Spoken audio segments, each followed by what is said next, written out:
Happy's Place is open for business! Drinks are on the house! No, they're not! This woman is your sister? I thought you'd be older. And Irish. Give her a chance, because you are a good person. Don't compliment me when I'm mad. My door is always open. Oh, not literally. I don't trust my neighbors. Thank you for tuning in to USG University, a series of conversations about the artistry that goes into bringing us incredible stories. This series is developed in partnership with Roybal Film and Television Magnet. Roybal provides career and college-ready students with the tools and experience they need to launch successful below-the-line careers. My name's Jim Hemphill, and I write about filmmaking for IndieWire. Today I'm here to talk with the filmmakers behind the series Happy's Place. Executive producer Reba McEntire, who plays Bobby, showrunner, executive producer, and writer Kevin Abbott, director of photography Gary Baum, and production designer Glenda Rovello. Before we begin the discussion, let's take a look at a clip from the show. Oh my God, is this an intervention? No, it's a group of people who love and care about you. That's what an intervention is, Bobby. People who love you so much, they want to put you away. Come on, just have a seat. Takakota, would you start us out?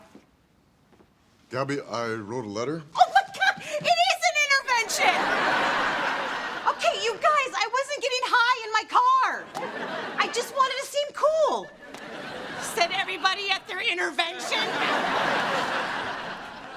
Come on, just listen, okay? When my son didn't get into the school play, he was heartbroken.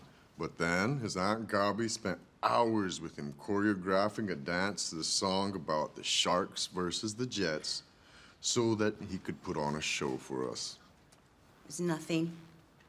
It was just snap, snap, snap, freeze, full, snap.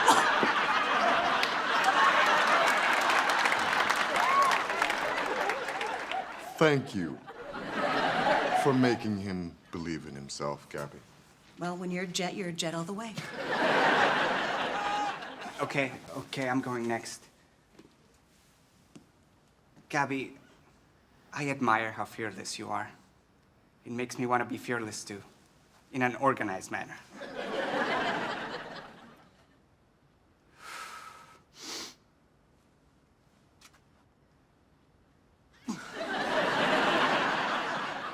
Really? Mm-hmm.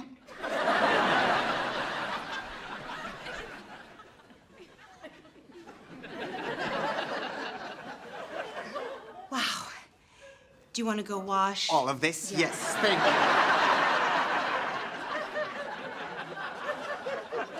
I worked a Thursday opening shift with Gabby 3 years ago. Should have been a slow day till they showed up. Who's they? A walking tour. A herd of ravenously hungry and thirsty tourists had us surrounded. You remember that? Yeah. Gabby yelled out over the crowd, "There are 2 menu options, draft beer and fried pickles." We fed and beered them all in 20 minutes. It's been an honor serving with you. And you. Thank you for your service. My first day working here at the tavern was 2 months after my husband died. Losing Travis felt like somebody had just come into my life. Can y'all turn around, please? I can't do this, y'all looking at me.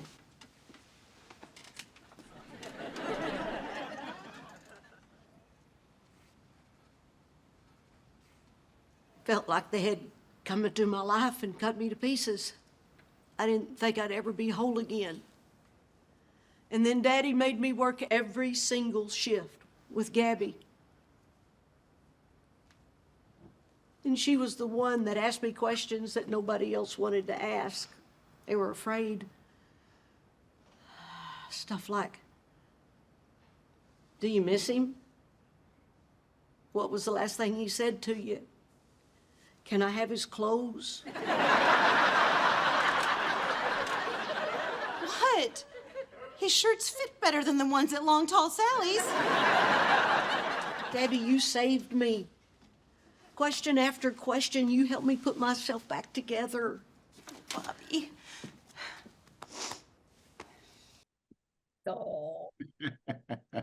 was fun, funny and crying. I love that. Well, Yeah. that actually speaks to one of the things I really like about this show, which is the balance between comedy and genuinely poignant moments. And Reba, I'm curious, what kinds of conversations did you have with Kevin early on about what you wanted the tone to be and how to strike the right note between comedy and drama? Jim, we just pretty much carried over what we did on the Reba TV show. Kevin always made sure that we were laughing and it was funny and witty and snarky and but always by the 3/4 into the show, there was a poignant place that was fit for everybody to relate to. It was the heart. Everybody was choking up and crying. And then there was a singer in there that got everybody back on track that this is a comedy. But heart, we learned that from past sitcoms, Andy Griffin on the Andy Griffin Show. I pretty much raised my son the way Andy did Opie. So that was the lessons that we learned on the Reba show that we carried over into Happy's Place. We've got to laugh, we got to cry. But if we do it together, we're all stronger. Yeah, by how she raised him, she meant barefoot. I mean, we're lucky. Reba and I, we share the same sensibility. You know, we like there to be emotion in the show. We think that that's where people connect, and it makes it for us. It really is the important part of the show is that we get to a place of real humanity. And you know, Reba as a star is just uniquely suited to do that because she's a really warm, wonderful, deep, sensitive person, and you know that wants to be communicated in the show. I mean, when I took over the original Reba show, when I was interviewing with him, when I actually pitched to Reba, you know, the first season, the season I was going to run would end with Kira wanting to move in with the ex-husband, which is not on the face of it hysterically funny. But it was real. You know, it was actually something that occurred in my life when I was younger. And there's a lot of emotions that come along with that. And Reba, to her credit, responded strongly to that. And, you know, we'll make it funny along the way because that's what we do. But we also want to make people feel, you know, we want them to feel like these are real characters that they can relate to and feel for. Well, tell me a little bit about the origins of this show, because as I understand it, you actually were originally going to do a reboot of Reba. How did you move from that to evolve to what became Happy's Place? Yeah, I'll handle this one, Reba, if you don't mind. We were working on a reboot actually for about a year. The old team had gotten together, Mindy Schulteis, Michael Hannell, Reba, and I, and we were hashing out where would those characters be now. And we'd come up with a whole pitch. We'd gotten all the other previous actors on board. We went to Disney, who owned the rights to the Reba show. Pitched to them. They loved it and said, "Great, we got to get everybody under contract before we go out." Time went by. 4 months later, there was a lot of chaos then with Disney and Fox becoming one company, and they got the message back to us that because of financial considerations, blah blah blah, they didn't want to do the reboot. And Reba and Mindy and Michael called me and gave me that news, and you know, I wasn't particularly happy with that. That's a year of work, and Reba was like, "Well, that's okay. Let's just do another one." You know, screw you. What do I got? Another one in my back pocket? I've been working on this whole time. You know, so we hang out and I call my wife. It's like, rah, rah, rah, you know, grouchy old dude, and telling her, and she's commiserating. And we hang out. About 5 minutes later, she calls back and says, "Hey, how about this as an idea?" And she basically pitched the core of what became this show. So, you know, I called Mindy and Michael and Reba and said, "What do you guys think?" And they were on board from day one. And then we just built the show out from that. You know, another thing I really love about the show is just that it's very warm and inviting. And obviously that's driven by the writing and the performances, but it also has a lot to do with the production design and cinematography. And I'm wondering, Gary and Glenda, if you could talk about your collaboration and what you saw as the kind of guiding principles for the visual style of the show. Well, it was clear from the pilot script. I had a good sense of who these characters would be. And the fact that it was set in Knoxville, I immediately just started to do my research. You know, what is Knoxville like? I found a market square, and I was told that the University of Tennessee should be visually acknowledged somehow.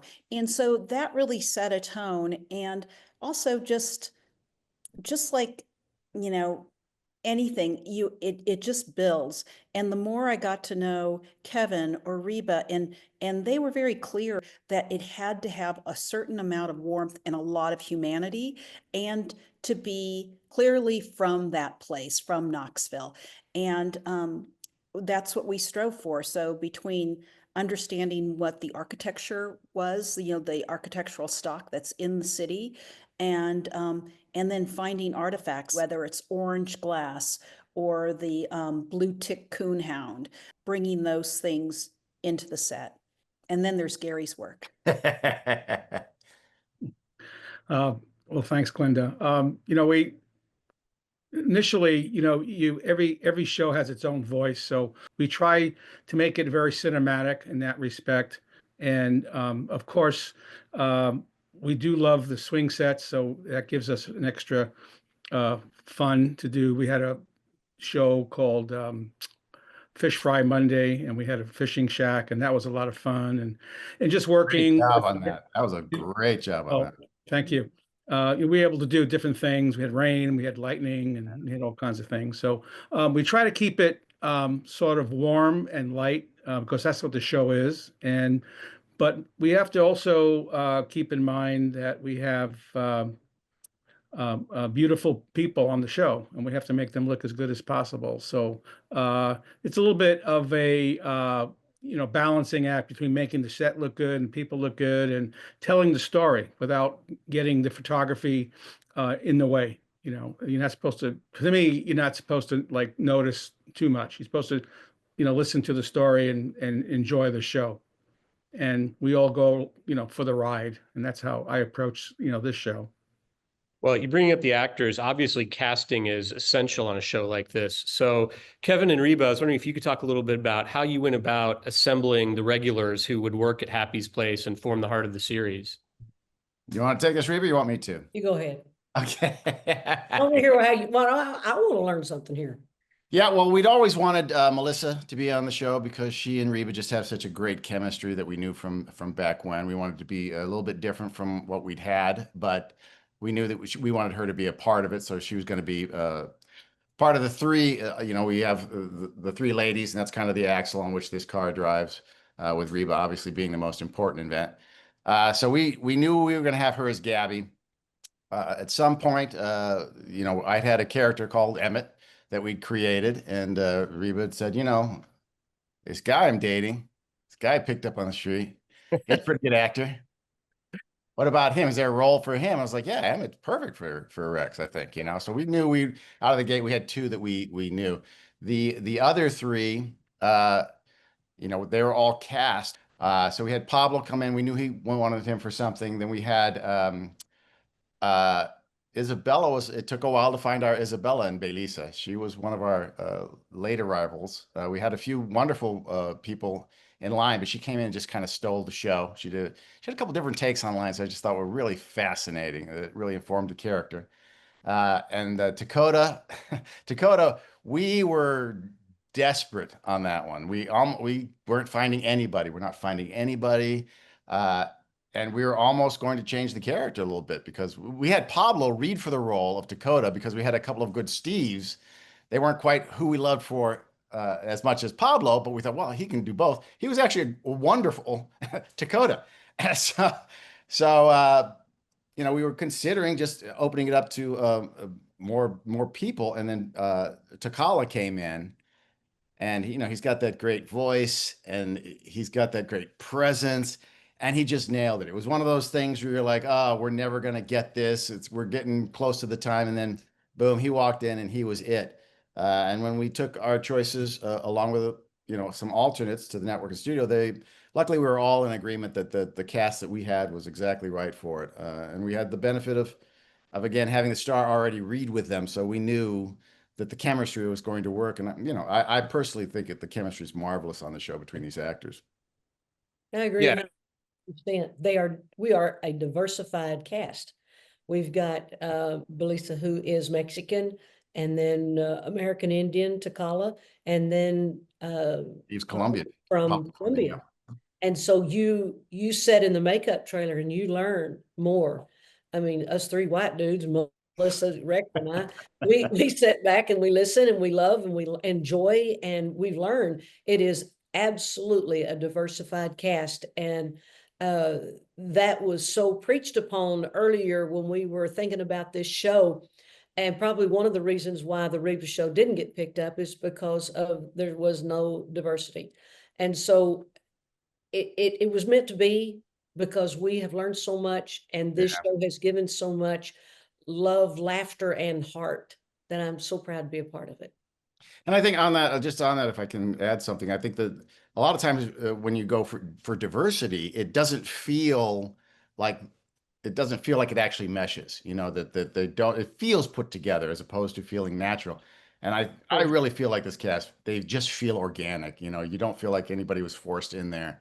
And Reba and I've said, you know, as much as it was not fun that the reboot was shot down, end of the day, I'm kind of glad it was, because it brought this, and this is it's just interesting. It's been a blessing to kind of do the first season of it, and as we're heading into the second season, there's a lot of stories to tell still. Mm-hmm. Well, and you brought up Rex Linn, and I was always a huge fan of his from movies like Cliffhanger and stuff like that. But I haven't seen him a lot. I don't know if I've ever seen him on a TV sitcom. And I'm curious, Reba, what kinds of conversations did you have with him? Did you kind of help guide him along to like adapt to this format since it's so different from what he usually does?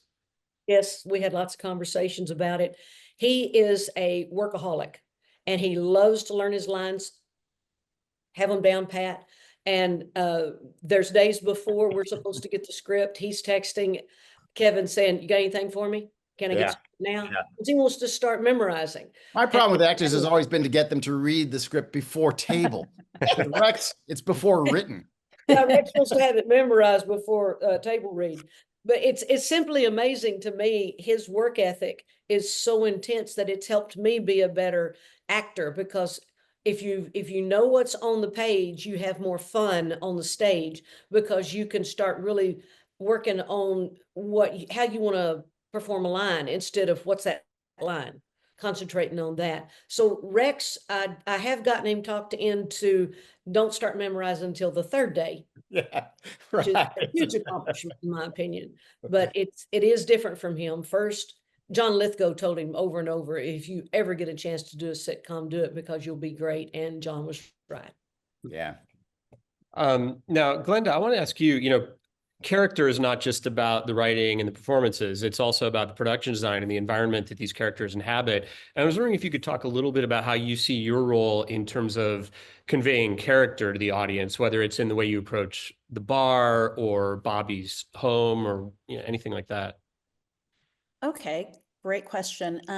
Well, we essentially provide the envelope for, our actors, and we want to support the story. So, it's a visual story that we're telling. And in terms of the bar, what I wanted it to feel very tactile and understandable. And in that, we use materials that are real. There's a lot of wood in that set, and it's real. It's not scenic, and a lot of it was even the way we build the set. I make it real. All the booths, I don't pull them from a warehouse, and they're not rented. They're all custom made, because I just wanted it to have that layer of authenticity and a place that you would long to go to, like gosh, I want to go there when I go to Knoxville. Although it's really in Universal City, but so all those materials are real, and we found the money. Thank goodness. We have a great, our producer really is generous. He loves sets, and he really didn't say no to us. So, the bar is custom made, and then there's a lot of vintage pieces that we did find, and Amy just was really really great with how she worked with the attorneys so that we could get them cleared, because that's very difficult sometimes if they have a word on them or if they even look like a person. And Amy just said, try it again, let's clear it, let's clear it. And she was able to, whether it's a helmet from a school or photographs of an old football team, we just got them cleared. So that's, real looks real. And I will say a lot of people don't understand the importance of the set because, especially in a 4-camera sitcom, it really is another character because we're there in a 4-camera sitcom. We're in our set so much more than any other show would be. And especially in our show, we deliberately wanted to spend a lot of time in the first season in a couple of sets because we did consider them another character that we wanted the audience to get to know and feel comfortable in. And Glenda just did such a marvelous job. I mean, in the tavern itself, in the bar section, it's so comfortable. That's where we kind of hang out when we're just sitting around doing whatever, because it really is it's a very welcoming space, which was one of the adjectives we really used a lot up front with what we wanted the show to feel like. We wanted it to feel welcoming. Everybody is welcome to walk in, and they're going to be accepted, and it's going to be a place of respite and happiness. Well, and how important is that space to you, Reba, as an actor, having, having the space be right that way? Well, it's wonderful. It makes you feel like you're home. And Glenda, you and your team do such a wonderful job. I'm always walking around in between breaks or when we have a break in between scenes and looking at the walls and, oh, I didn't see this. And Jules, where did this come from? Where did y'all find this? Or Amy, whoever is in earshot. I like to know where they find them. I want to go with them. I want to see where you guys find this stuff. But the design, our first design that you had shown us, Glenda, was different than what I saw. And you took notes and our suggestions and you went with it and turned it into one of the most warm, welcoming bars I've ever been in. And everybody that I know in Knoxville. You've been in a lot. Well, that's what I was saying, because that's a huge compliment to Glenda and her team. It's wonderful. I've actually enjoyed it so much, and all the other members of the cast say that too. And our stand-ins, that they love to be in that bar. It's warm and welcoming, and that's what it should be at a bar. Thank you. Well, Gary, the lighting on the show is really elegant, which I'm guessing can be difficult on a 4-camera show because, cinematographers often complain that as you add cameras, you're compromising your lighting. So what are some of the techniques you've learned to get the most attractive look while servicing the demands of the multicam format? Yeah, I mean, that's a great question. Multi-camera is a very unique design. Like you say, if everything is shot proscenium style, and we have to shoot 4 cameras, simultaneously. So, we approach it traditionally that way. However, we like to keep it a little more cinematic to make it not flat or make it more welcoming, like we say, of the bar. And we use day and night as part of the story. Day is always a little brighter, and night is a little darker, and we try to keep it a little moody, at night. And it's a little bit of a challenge, of course, but it's a lot of fun because I have my lenses that I use, and they're tweaked for me personally, and so it has a little bit of a fall off, which is a little more cinematic. So the tight shots or the singles have less depth of field, so it feels a little more like a single camera show, or even a feature. I've had some good feedback on that, and we try to keep it a little on the warmer side because it's a very inviting place, and we want to keep it that way. And it's a little bit of a challenge, but it's a lot of fun. It really is. I mean, it's a lot Can I give of fun. Gary his props because it's amazing. Look, I've been doing this a long time, in case you can't tell. I've learned things from Gary. You walk down and because what he's seeing, if you're looking at it, is not what's coming through the camera. He's got a vision of not only what he's doing here, but how it's going to look, because it does look different. I mean, it's not something you would know if you weren't just a casual person TV, it looks different, and he gets an emotion out of how he lights and shoots the sets, and and he does it quickly. You don't, he's very humble, because he does an amazing amount of work in what I think is a really remarkable product, and you don't even know he's doing it half the time. Half, 3/4 of the time. Quarter of the time, I'm like, what's going on? Why are we not shooting? Yeah, I kid, but he's one of the best I've ever worked with. He's just amazing. Yeah, no, I love the look. It's hard to get that feel with a 4 camera, and he does it. Thank you, Kevin. I appreciate that. And I want to say part of our success is, the support we get from, Kevin and, Reba and the cast.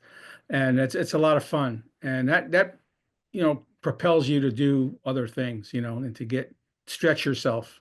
And so that's very important. So thanks. I like to feel that we are all a family that's working together. I like to say is, we use the language of family on show a lot, and because we're all a dysfunctional group of people that are forced to be together. But they all care about this show, I believe. I think everybody really believes in what we're doing. They support it. They enjoy it. They feel like they are a part of it because they are a part of it. And as Gary said, I think that you get the best work and out of the best people, and it makes it much easier to kind of do a show that we're all proud of in the end. I want to follow up on something that Reba kind of hinted at talking about Rex, which is, the times I've visited sitcom sets and shoots, I'm always amazed by how much things are constantly changing, right up to and even on show night. When you're filming in front of a live audience, what are the pleasures and what are the challenges of making a show like this that is like in such a state of constant evolution? And how does the show evolve even on the night according to the responses of the audience? I love the changes. I think they're fun. And when you get lines that are great, you get to really sink your teeth in on them, and you perform that. And then they come up while we're taping on tape night, and the audience is like, well, that was great. I guess they're going to move on. And then here comes Kevin and the writers and producers, and they're saying, okay, we're going to, instead of that, say this. And everybody's like, okay. Instead of like, what? I don't want to do that. I knew my one line, and that's what I'm going to do. So everybody's game, everybody wants to play. And so that makes it comfortable and fun for everyone. It's never dull. And they're very good. Yeah, they're very good about it's a teleplay. It's a play. We're doing a show in front of people. What's the point of having an audience if they're not entertained? Yeah. So we want to shoot reasonably quickly, especially for a 4 camera, and we want to keep them entertained. So if we've got the takes on the show on the as written, we like to walk in and give them a little bit of, let's try this line. Let's give this for the audience to keep them engaged and entertained. And yeah, this is a cast that embraces that, if I walk in and give somebody a line and then somebody else doesn't get one, I'll go, hey, don't, anything for me? What about, let me get something like that, which keeps the energy up, and it keeps the fun up, because we have, I think, a very entertaining set. Well, before I let you go, I have to squeeze in one more question for Reba about the theme song, because that's one of the fun things about the show too, is to get the Reba McEntire theme song. And talk a little bit about writing that song with Carole King. How did that come about? I wanted to do the theme song when we first started talking about doing the show. I wanted to do the theme song really, really bad. And I had a melody only. And I stayed with this melody for a long time. And then I started writing words, and it all kind of slowly materialized. And so my manager, Justin McIntosh, said, you think you need some help? I said, I can do this. I can do this. And then I got to think about, what about Carole King? I'm a huge fan of Carole King, and we've gotten to perform together, and we've recorded together. And when I asked her if she would be interested in helping me finish the song out, she said, absolutely. So Rex and I went down to her daughter's house where she was visiting, and I'd already sent what I had together, and she built upon that. Matter of fact, she wrote a totally new song. I loved her lyrics. I love my melody. And I asked her, I said, would you mind if I marry the two? She said, absolutely wonderful. So we did, and we sent it to her, and she loved it. Whew, that was a huge relief, because Carole King is the best. And it's an honor to perform it on stage at my concerts. People are singing along with it. They love it when the first 5 notes start. They know exactly what it is. And that's what's so important for a theme song for me, because if somebody's in the kitchen and they hear that theme song, they know that's Happy's Place and they come running in to watch the show. So that gives us all a great feeling. And I'm so honored and blessed to have been a part of being able to do the theme song for Happy's Place. I'm glad they let me. Yeah, it's great to have you back on TV, and it's a lovely show, and I really appreciate all of you taking the time to talk with me about it, so thanks so much. Thank you. We appreciate it. Thank you. Catch the complete first season of Happy's Place only on Peacock. You belong at Happy's Place. Rest your heart and be a part. You'll always feel so safe. Put a smile on someone else's